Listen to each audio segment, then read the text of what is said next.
المثال ديالها ناخدو مثال ديال جزيئة CH3 CH جوج OH. دونك الذرة ديال الأكسجين عندها رابطة هنا ورابطة هنا. علاش؟ لأن عندها في الطبقة الخارجية 6 ديال الإلكترونات، يكفي فقط أنها تكتسب جوج ديال الإلكترونات بواسطة رابطتين تساهميتين باش يوليو عندها 8، ويولي الشكل الخارجي أو الطبقة الخارجية مشبعة. دونك في هذا المثال هذا اللي هو مثال ديال الإيثانول،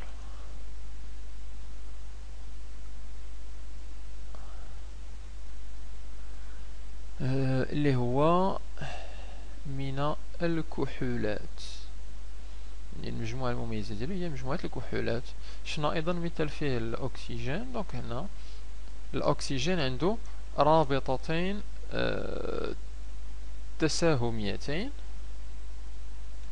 هنا مع الأكسجين، هنا عنده رابطة تساهمية مع الكربون، وعنده رابطة أخرى مع الهيدروجين.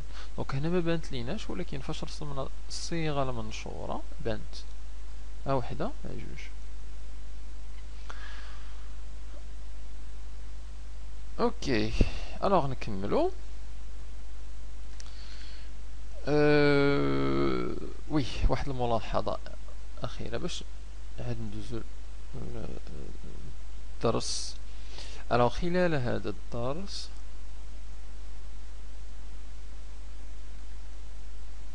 سنستعمل الصياغ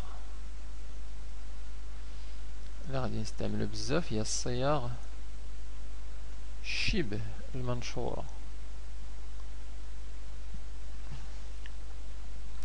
يعني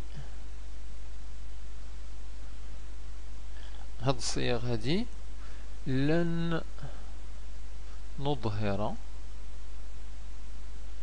الروابط التساهمية بين الكربون C والهيدروجين H. دونك غادي نكتبوها على هاد الشكل هذا CH2 رابطتين تساهميتين CH2.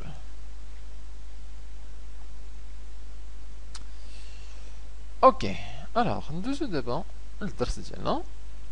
وقبل ما نشوفو التفاعل ديال الأسطرة وديال الحلماء غادي نتعرفو على بعض المجموعات المميزة. الوغ لنتعرف على بعض المجموعات المميزة.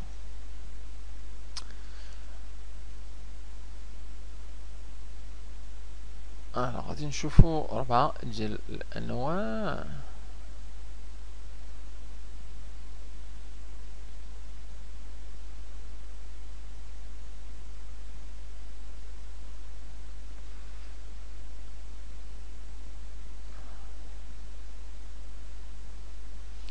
أولا الأحماض الكربوكسيلية.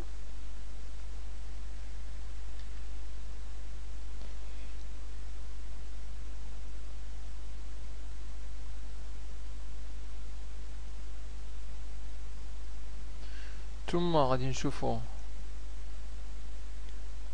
أندريدات الحمض، شنو كيعنيو بها. غادي نشوفو الكحولات،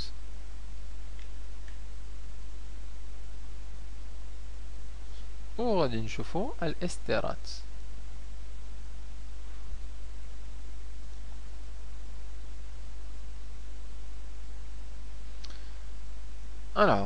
نبداو بالاحماض الكربوكسيلية. الاحماض الكربوكسيلية الصيغة العامة ديالها هي كنكتبوها على شكل R تيغي C في الفوق جوج ديال الأكسجين وفي التحت OH، بحيث هاد R هذا هو جذر فيه الكربون وفيه الهيدروجين. إذا باش كنعرفوها بهاد الجزء هذا اللي فيه الكربون جوج ديال الأكسجين و OH في التحت. أندريدات الحمض، الصيغة العامة ديالها هي كيكون عندنا جذر R فيه الكربون فيه الهيدروجين مرتبط بواحد الكربون، ثم عندنا أكسجين هنا مرتبط مع أكسجين، واحد جوج ثلاثة ربعة، دونك الكربون عنده ربعة ديال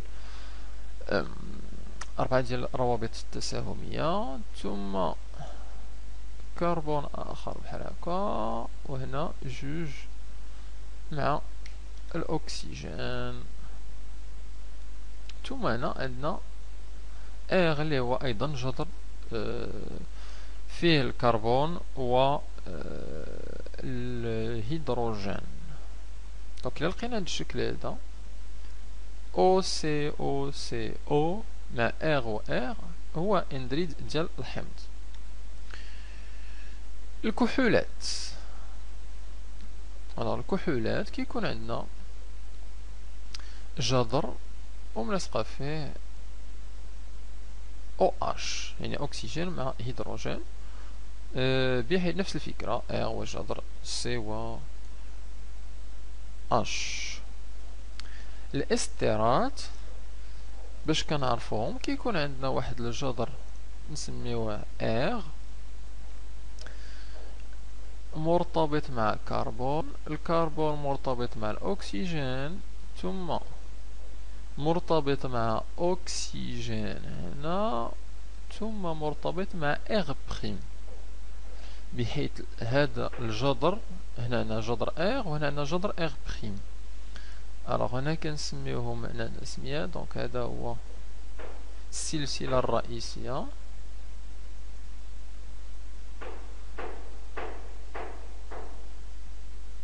هذه سلسلة رئيسية وهذه هي سلسلة ثانوية، سلسلة ثانوية.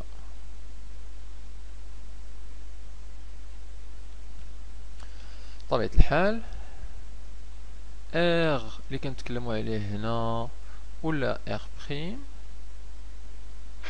هو كنسميوه جذر أو سلسلة تتكون من ذرات كربون C وهيدروجين H. دونك هذا كيفاش كنتعرفوا عليهم. بقات لينا السميه ديالهم، كيفاش كنسميو كل واحد فيهم. الوغ بالنسبه للحمض كربوكسيلي كنسميوه حمض، وفي الاخر ديال السميه ديالو كنديرو ويك.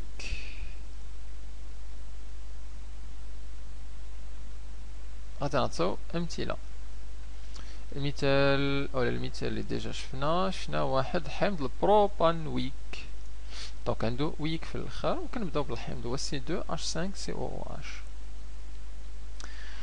بالنسبه لاندريد الحمض، كي كنسميو كنكتبو اندريد، وفي الاخر ديال السميه كنديرو حتى هو ويك، بحيث في هاد البلاصه كنديرو اسم كنسميو اسم الالكان.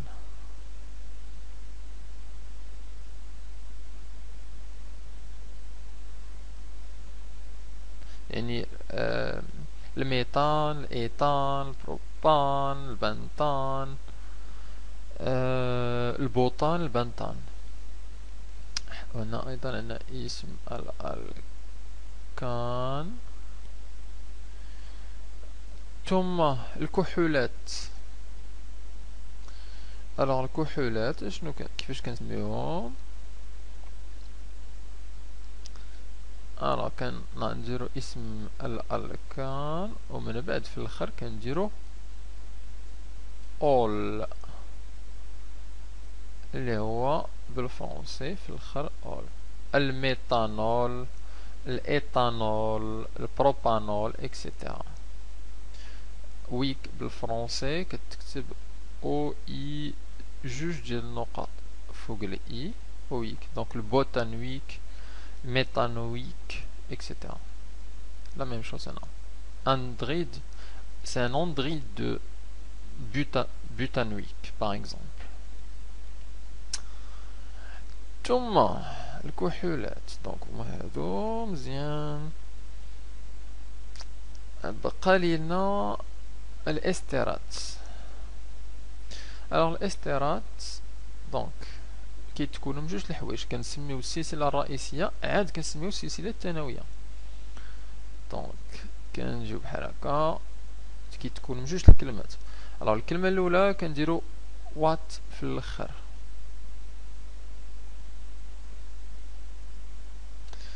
ثم الكلمه الثانيه كنديرو في الاخر إيل. بحالاش؟ بحال ايطانوات الميثيل، بحال بروبانوات الايثيل، بحال بوتانوات الميثيل اكسيتيرا اكسيتيرا. بحيث في الاول هنا كنديرو اسم ديال السلسله الرئيسيه، يعني اسم الكان السلسله الرئيسيه، وهنا غادي نديرو اسم الكان السلسله الثانويه، يعني هاد السلسله الثانويه اللي هنا اغ بريم. هنا بطبيعه الحال كنديرو اسم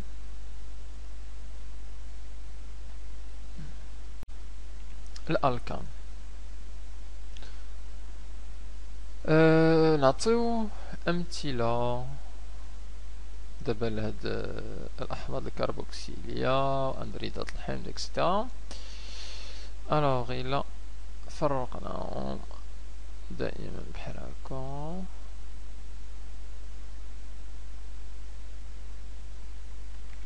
اولا الحمض الكربوكسيلي، دونك ناخدو مثال ديال حمض الايثانويك.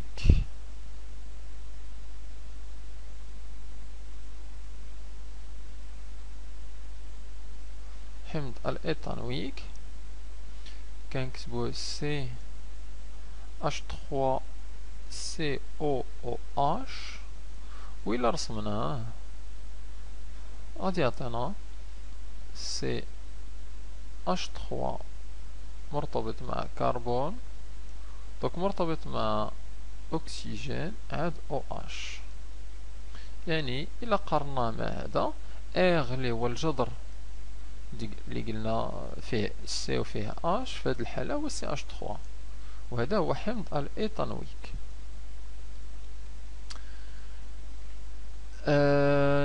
ناخذ مثال دابا ديال اندريد الحمض. ناخذ مثلا اندريد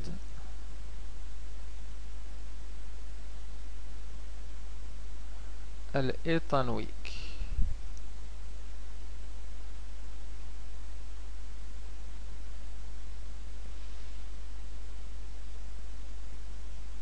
الوغ اندريد الايثانويك كيفاش الصيغه المنشوره ديالو هي سي اش 3 سي او او عاد كربون اخر عاد الاكسجين عاد سي اش 3.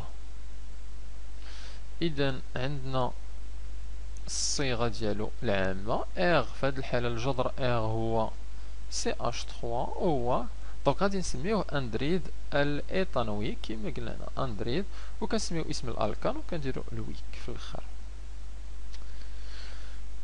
الكحول. الوغ المثال اللي ناخدو الكحول، ناخدو نعطي الرسم الاول، نعطي السمية ديالو. الوغ سي اش 3 سي سي اش 2 سي اش 3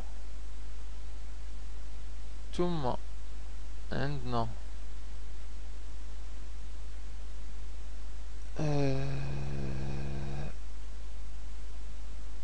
او اش.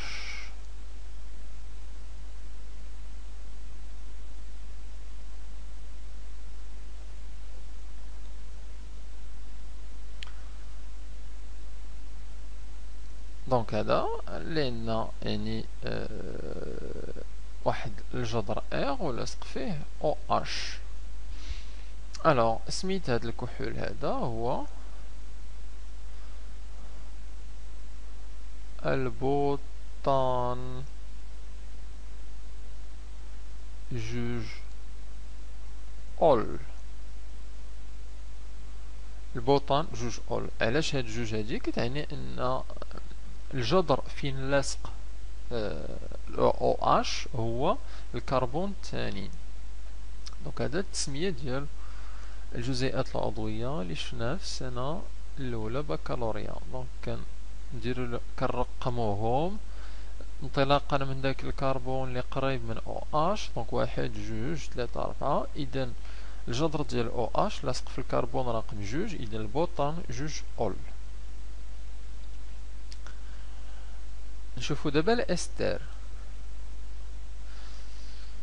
الوغ نعطي الرسم ديال الاستر هو الاول، ومن بعد نلقاو السمية ديالو. الوغ عندنا سي اش 3 مرتبط بالكربون ثم مرتبط بالاكسجين و هنا مرتبط بالسي اش 3. الوغ كيبان لينا في هاد الحالة ان ار السلسلة الرئيسية اللي سميناها هي هادي ار، وهذه السلسلة الثانوية ار بريم. الوغ كيفاش قلنا كنسميوه؟ كنديرو السلسلة الرئيسية وكنعطيو سميت الالكان وات، عاد السلسلة الثانوية إل. الوغ السلسلة الرئيسية عندنا جوج ديال الكربونات، إذن هو العنصر ديال الإيثان، يعني غادي نسميوها إيثانوات. و السلسلة الثانوية